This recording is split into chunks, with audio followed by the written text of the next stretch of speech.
ਵਾਹਿਗੁਰੂ ਜੀ ਕਾ ਖਾਲਸਾ, ਵਾਹਿਗੁਰੂ ਜੀ ਕੀ ਫਤਿਹ। ਖੋਜ ਗੁਰਬਾਣੀ ਵਿੱਚ ਆਪ ਸਭ ਦਾ ਸਵਾਗਤ ਹੈ ਜੀ। ਸਭ ਨੂੰ ਜੀ ਆਇਆਂ ਜੀ। ਆਓ ਅਸੀਂ ਸਾਰੇ ਮਿਲ ਕੇ ਪਹਿਲਾ ਸ਼ਬਦ ਦਾ ਉਚਾਰਨ ਅਤੇ ਉਸ ਤੋਂ ਉਪਰੰਤ ਉਸਦੇ ਅਰਥ ਕਰਾਂਗੇ। ਅੱਜ 143ਵੇਂ ਸ਼ਬਦ ਦੀ ਵਾਰੀ ਹੈ ਜੀ। ਗੌੜੀ ਮਹੱਲਾ ਪੰਜਵਾਂ। ਬਾਰ ਨੇ ਬਲਹਾਰ ਨੇ ਲੱਖ ਬਰੀਆ, ਨਾਮੋ ਹੋ ਨਾਮ ਸਾਹਿਬ ਕੋ ਪ੍ਰਾਨ ਅਧਰਿਆ ਰਹਾਓ। बार ने बलहार ने लख बरिया, नामो हो नाम साहेब को प्राण अधरिया रहाओ। कर्ण करावन तू ही एक, जी जंत की तू ही टेक। कर्ण करावन तू ही एक, जी जंत की तू ही टेक। राज जोबन प्रभ तू तनी, तू निर्गुण तू सिरगुनी। राज जोबन प्रभ तू तनी, तू निर्गुण तू सरगुनी। इहाँ उहाँ तुम रखे, गुर कृपा ते को लखे। इहाँ उहाँ तुम रखे, गुर कृपा ते को लखे। अंतरजामी प्रभ सुजान, नानक तकिया तू ही तान। अंतरजामी प्रभ सुजान, नानक तकिया तू ही तान। इस शब्द ਵਿੱਚ ਗੁਰੂ ਜੀ ਸਾਨੂੰ ਕਹਿੰਦੇ ਹਨ ਕਿ ਮੈਂ ਉਸ ਪਰਮੇਸ਼ਰ ਸਾਹਿਬ ਕਰਤਾ ਪੁਰਖ ਸ੍ਰਿਸ਼ਟੀ ਦੇ ਮਾਲਕ ਦੇ ਲੱਖ ਵਰੀਆ ਭਾਵ ਲੱਖਾਂ ਵਾਰੀ ਸਦਕੇ ਬਲਿਹਾਰੇ ਜਾਂਦਾ ਹਾਂ ਜੀ।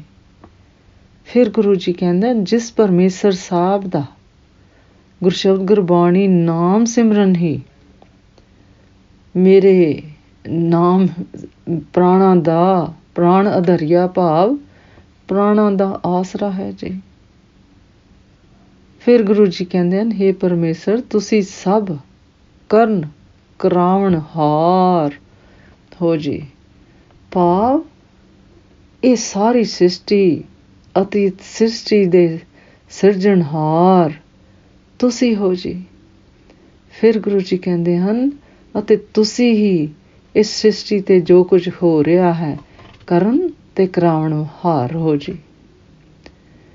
ਫਿਰ ਗੁਰੂ ਜੀ ਕਹਿੰਦੇ ਹਨ ਤੁਸੀਂ ਹੀ ਸਭ ਜੀਆਂ ਦਾ ਆਸਰਾ ਵੀ ਤੁਸੀਂ ਹੋ ਜੀ। ਫਿਰ ਗੁਰੂ ਜੀ ਕਹਿੰਦੇ ਹਨ ਹੇ ਪਰਮੇਸ਼ਰ ਤੁਸੀਂ ਸਾਨੂੰ ਚੰਗੇ ਭਾਗ ਰਾਜ ਦਿੰਦੇ ਹੋ ਜੀ ਅਤੇ ਸਾਨੂੰ ਜੋਬਨ ਭਾਵ ਜਵਾਨੀ ਜ਼ਿੰਦਗੀ ਦੇਣ ਵਾਲੇ ਮਾਲਕ ਪਰਮੇਸ਼ਰ ਹੋ ਜੀ, ਕਰਤਾ ਪੁਰਖ ਹੋ ਜੀ। ਫਿਰ ਗੁਰੂ ਜੀ ਕਹਿੰਦੇ ਹਨ ਅਤੇ ਤੁਸੀਂ ਹੀ ਨਿਰਗੁਣ ਹੋ ਜੀ ਅਤੇ ਤੁਸੀਂ ਹੀ ਸਰਗੁਣ ਸਰੂਪ ਵਾਲੇ ਹੋ ਜੀ। ਭਾਵ ਨਿਰਗੁਣ ਵੀ ਤੁਸੀਂ ਤੇ ਸਰਗੁਣ ਵੀ ਤੁਸੀਂ ਹੋ ਜੀ। ਭਾਵ ਤੁਸੀਂ ਹੀ ਤਿੰਨ ਗੁਣਾਂ ਤੋਂ ਅਤੀਤ ਸਰੂਪੀ ਅਤੇ ਤਿੰਨ ਗੁਣਾਂ ਵਾਲਾ ਸਰੂਪ ਹੋ ਜੀ। ਹਰ ਇੱਕ ਤੁਸੀਂ ਹਰ ਰੂਪ ਹੋ ਜੀ। ਭਾਵ ਪਰਮੇਸ਼ਰ ਮਾਲਕ ਕਰਤਾ ਪੁਰਖ ਗੁਰੂ ਤੁਸੀਂ ਹਰ ਇੱਕ ਚੀਜ਼ ਦਾ ਰੂਪ ਅਤੇ ਸਰੂਪ ਹੋ ਜੀ ਅਤੇ ਤੁਹਾਡਾ ਹੀ ਸਾਰੇ ਪਾਸੇ ਪਸਾਰਾ ਹੈ ਜੀ। ਫਿਰ ਗੁਰੂ ਜੀ ਕਹਿੰਦੇ ਆ ਲੋਕ ਅਤੇ ਪਰਲੋਕ ਵਿੱਚ ਤੁਸੀਂ ਹੀ ਸਾਡੀ ਰੱਖਿਆ ਕਰਨ ਵਾਲੇ ਹੋ ਜੀ। ਫਿਰ ਗੁਰੂ ਜੀ ਕਹਿੰਦੇ ਹਨ ਪਰ ਪਰਮੇਸ਼ਰ ਗੁਰੂ ਦੀ ਕਿਰਪਾ ਮਿਹਰ ਨਾਲ ਕੋਈ ਵਿਰਲਾ ਗੁਰਮੁਖ ਹੀ ਇਸ ਭੇਦ ਨੂੰ ਗੁਰਸ਼ਬਦ ਗੁਰਬਾਣੀ ਨਾਮ ਸਿਮਰਨ ਦੁਆਰਾ ਜਾਣ ਸਕਦਾ ਹੈ ਜੀ। ਫਿਰ ਗੁਰੂ ਜੀ ਕਹਿੰਦੇ ਹਨ ਹੇ ਪਰਮੇਸ਼ਰ ਤੁਸੀਂ ਅੰਤਰਜਾਮੀ ਹੋ ਜੀ ਅਤੇ ਸਿਆਣੇ ਹੋ ਜੀ। ਫਿਰ ਗੁਰੂ ਜੀ ਕਹਿੰਦੇ ਆ ਅਤੇ ਸਾਨੂੰ ਗੁਰਸ਼ਬਦ ਗੁਰਬਾਣੀ ਨਾਮ ਸਿਮਰਨ ਦੁਆਰਾ ਤੁਹਾਡੇ ਬਲ ਦਾ ਤੇ ਸਹਾਰਾ ਹੈ ਜੀ। ਭਾਵ ਤੁਹਾਡਾ ਹੀ ਓਟ ਆਸਰਾ ਹੈ ਜੀ। ਇਸ ਸ਼ਬਦ ਦਾ ਸਾਰ ਇਸ ਤਰ੍ਹਾਂ ਕਰੀਏ ਜੀ। ਇਸ ਸ਼ਬਦ ਵਿੱਚ ਗੁਰੂ ਜੀ ਸਾਨੂੰ ਦੱਸਦੇ ਹਨ ਕਿ ਸੱਚੇ ਗੁਰਮੁਖ ਉਸ ਸੱਚੇ ਸਾਹਿਬ ਦੇ ਨਿਰਗੁਣ ਸਰੂਪ ਅਤੇ ਸਰਗੁਣ ਸਰੂਪ ਤੋਂ ਗੁਰਸ਼ਬਦ ਗੁਰਬਾਣੀ ਨਾਮ ਸਿਮਰਨ ਦੁਆਰਾ ਬਲਿਹਾਰੇ ਜਾਂਦੇ ਹਨ ਜੀ। ਭਾਵ ਉਸ ਨਾਲ ਜੁੜਦੇ ਹਾਂ ਜੀ।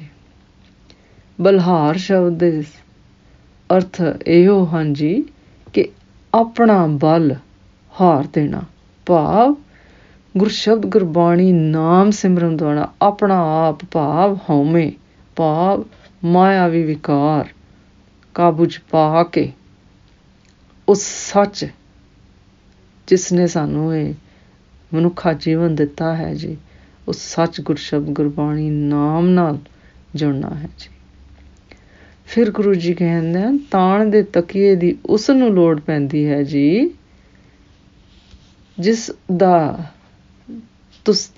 ਕਿਸੇ ਨੂੰ ਤਾਣ ਤਕੀਏ ਦੀ ਕਦਰ ਹੋਵੇ ਜੀ, ਭਾਵ ਇਹ ਭੇਦ ਕਦਰ ਪਰਮਾਤਮਾ ਦੇ ਮਿਹਰ ਦੀ ਕਦਰ,